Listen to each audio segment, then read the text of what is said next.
In your life, are you the victim or are you the hero? That's what we're going to talk about on this episode of One-Derful Life.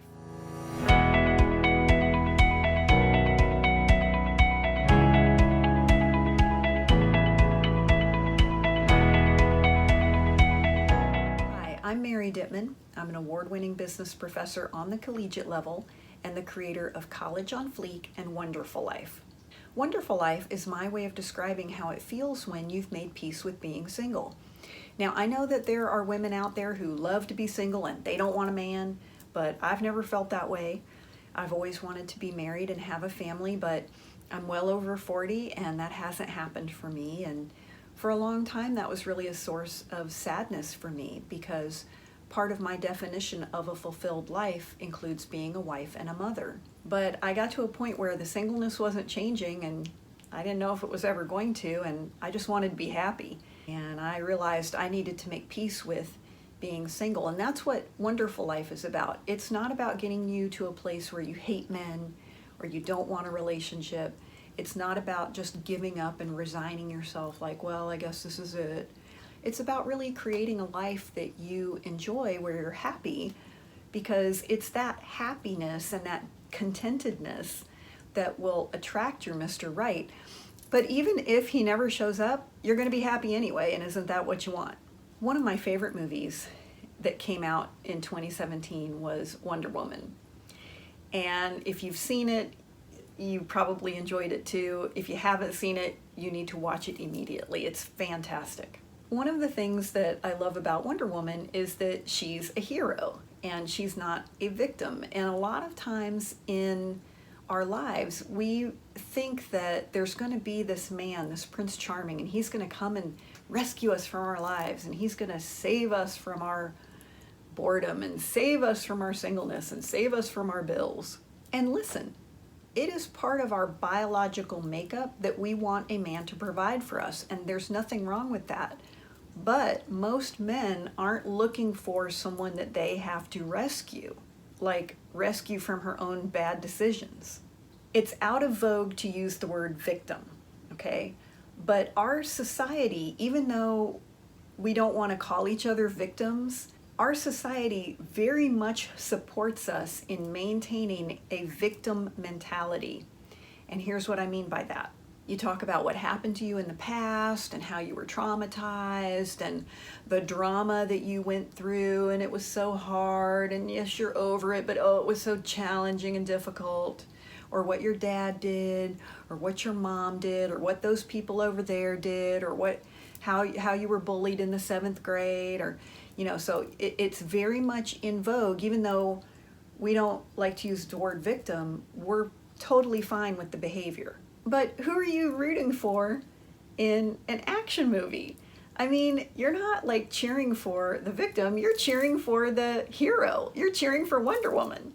And as I'm filming this, we're anxiously awaiting the release of the next Wonder Woman movie. I mean, ain't nobody trying to wait for why me, woman? Like, why does this always happen to me? Why did that happen to me? Nobody wants to see that movie. And listen, if you have been through a trauma in your past, whether that was in your childhood or in your adulthood, then deal with that. Get that cleaned up. If you need a therapist, do that. If you need a support group, do that. Journal, get into a spiritual practice, whatever it's going to take for you to get to a place where you are strong.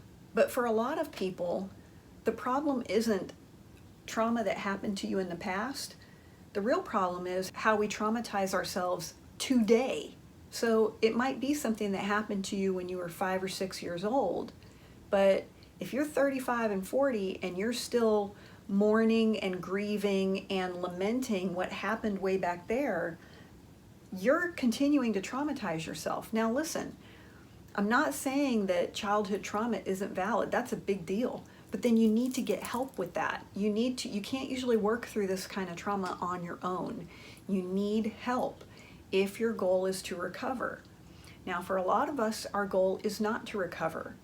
Our goal is to stay in that victim place because that's where we get attention and support, and people go, oh, you poor thing, oh, I'm so sorry that happened to you, oh, you poor. And when we stay in that place of victim, then we can't be the hero in our lives, and we sure can't be a hero for anybody else either. And here's the deal, in case no one told you this, ain't nobody coming to save us, okay? Nobody's going to come in and save you. Now, the good news is you can save yourself. And that might be a little bit scary where you're like, ruh-roh, but that's the good news, is that you can do some things to help yourself. You don't have to just be sitting around in your life, waiting for that perfect man or that perfect friend or that perfect whatever's going to come along and just make everything okay. If you hear yourself talking in this kind of way, like your boss made you do something, or your friends wouldn't let you do this or that, or your family won't let you do something that you want. Listen, you're an adult. And unless you're in the military, it's unlikely that your boss is making you do something. You have a choice in everything you do. Now, yeah, the choice might be you do this or you get fired. It's still your choice.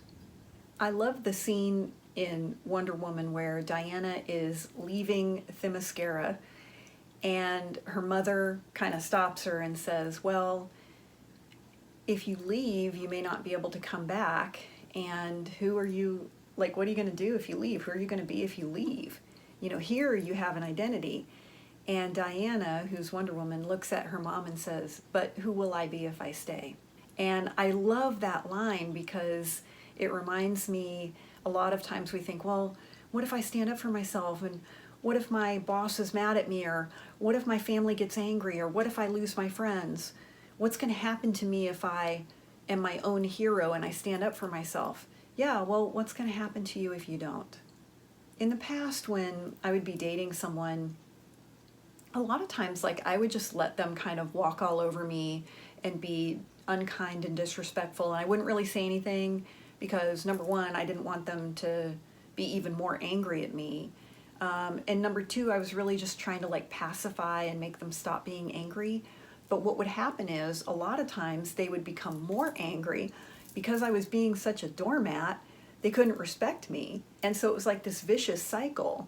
More recently, I was dating someone and he said some things to me that were pretty unkind and disrespectful, and I let him have it. And I just said, listen, I set him straight right away. I'm going to tell you something. He was backpedaling faster than a politician, but it raised my value in his eyes. And I'm going to tell you something. He was backpedaling and he was like, you're right, I'm so sorry, I shouldn't have done that. And he had more respect and he valued me more, which was kind of a bummer because then I dumped him. The only way for Diana to leave Themyscira and become Wonder Woman was she had to disappoint her mother, she had to disappoint her whole tribe, and sometimes, frankly, she had to disappoint her leading man. You got to quit waiting for someone to come in and rescue you. You have to be your own hero. And this doesn't mean you have to be a jerk about things, but what it does mean is that you need to have standards and boundaries and be clear about them. And like I said, if you've never watched Wonder Woman that came out in 2017, I really recommend it. It's a fantastic movie. Now, maybe you can't be Wonder Woman, but you can be Wonderful Woman. And the reason it matters is because not only for you to inspire yourself to have the life that you want to have, but also so that you can help inspire the other women around you. There's a lot of women out there, and it doesn't matter if they're married and they have kids, and as a single woman with no children, you might look at them and think, well, they have everything I wish I had, they must be happy. That is not true most of the time. And a lot of women out there are struggling, and so, we need other women that we can look at in our real life to say, like, okay, she set a boundary, or she's taking care of herself, I could do that too. And that's why it matters. Now, it's really hard to feel like you could be a hero if you have a broken heart. And if that's your situation, you might want to check out our ABCs of Healing. It's a free video where I walk you through step by step how to get over heartache. And you can get that if you go to bit.ly/ABCs of Healing. You may want to check out wonderfullife.com, We post a new blog there every Friday. You might want to join our newsletter list, and we have some really cute merchandise there for you. And as always, you can connect with us at wonderfullife.com. Thanks for watching, and we'll see you next time right here on One-Derful Life.